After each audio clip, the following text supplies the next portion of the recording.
All right, so officers were in the area of 700 Shakerton Lane, just off of Hilliard Rome Road. Just after 3 a.m. this morning, officers were investigating a suspicious vehicle that was inside of this apartment complex.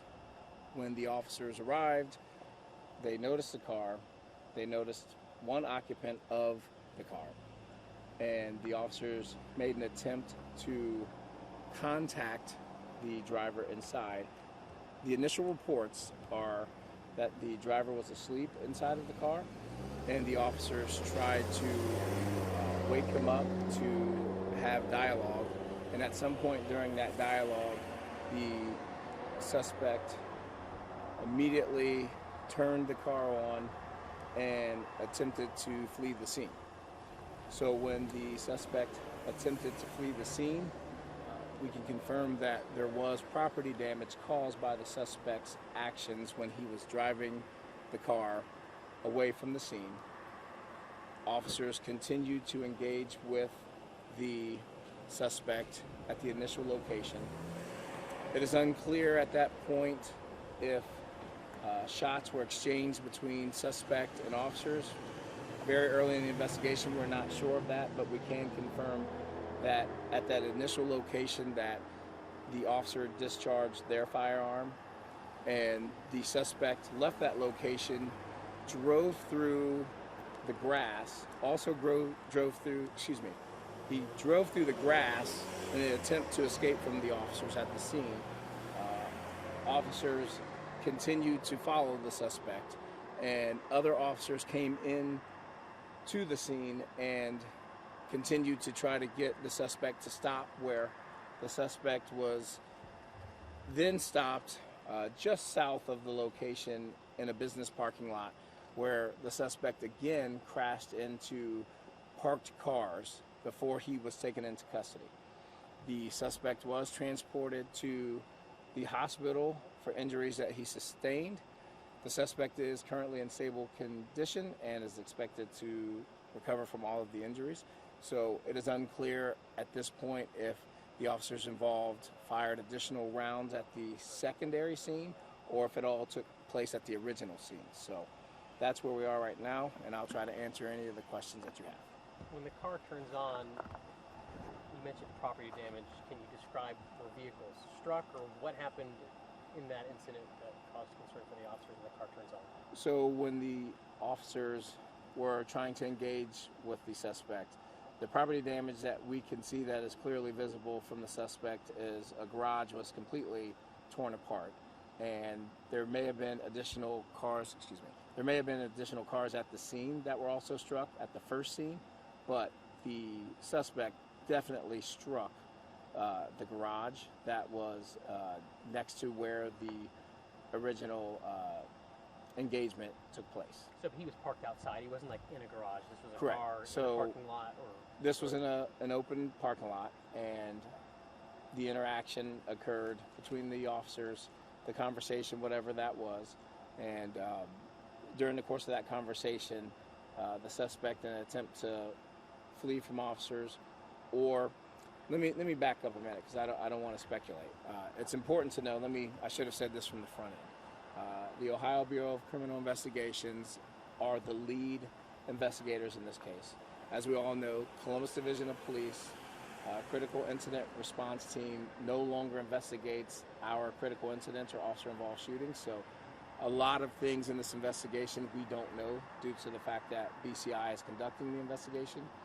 But going back to your original question, I can state that the interaction initially took place in a parking lot, not inside a garage, but there was substantial property damage caused by the suspect trying to either leave the scene or maybe even an attempt to assault the officer, but that's unclear at this point, and hopefully that will be uncovered during the investigation.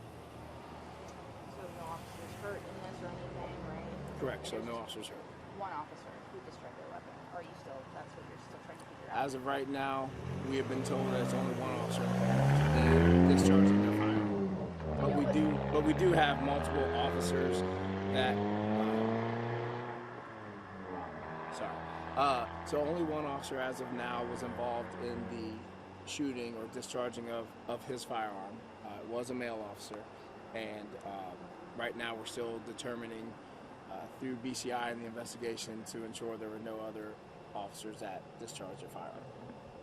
Was there more than one officer that had initially responded or was checking out that suspicious vehicle? Yes, there were multiple officers in the initial engagement of the suspect, trying to have that interaction and engagement. So we're not sure what led to one specific officer firing their weapon as opposed to all of them, but there were multiple officers at the original scene that were attempting to try to have dialogue with the suspect and get him out of the vehicle.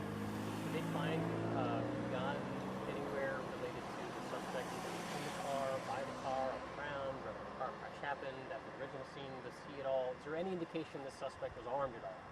So we're not sure of that right now because BCI is processing that car itself for any evidence. I can tell you we are canvassing the area because this is, as you can see, a very large, extensive scene. So we want to make sure that we don't leave anything uncovered. So we do have officers in the area that are not involved in the investigation of the shooting itself, canvassing to ensure that no weapons or any type of evidence was thrown out during the initial interaction to where the final resting place was. Is that suspect facing any charges from your end here? So there is a possibility of initial charges. We do have some of our detectives on the scene who are not investigating the officer-involved shooting portion. So if there are any charges that come of that, we will let you know as quickly as possible. The suspicious person term used earlier, is that something we can still say? Yeah, absolutely. And I'm just kind of curious if you have any more information as to like why officers thought that, or if there's anything that I guess made them think. Yeah, so that's a great question. What brought the officers to this specific area at this time of the morning to know that this person or vehicle was suspicious?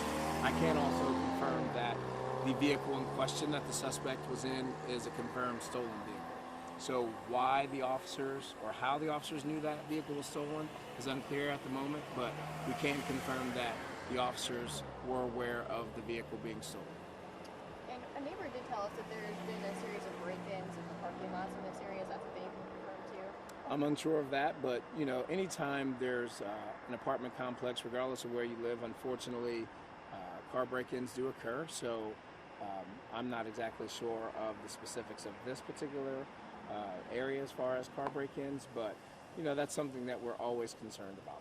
And could that be a reason why they would be focusing on this area for patrols? That is absolutely possible. So again, I just actually spoke about this earlier today about the Columbus Division of Police is we always are talking about crimes against people, right? Because we value and respect human life, but we also understand that property crimes are just as important.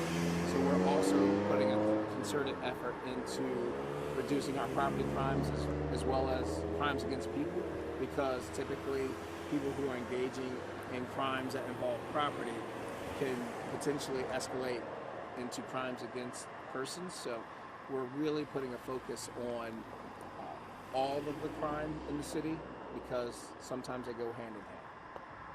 Cruisers are still equipped with plate readers, right? We have some, but I'm not sure how many we actually have. So I'm not sure if that's what led I them to don't know if this. that's how they were just patrolling and then picked up the stolen car. Yeah, I'm not plate. sure, but hopefully when the investigation continues today and I can have an update, that is something that hopefully we can add to this. Can you verify, were they aware the vehicle was stolen prior to their interaction with the man in the car?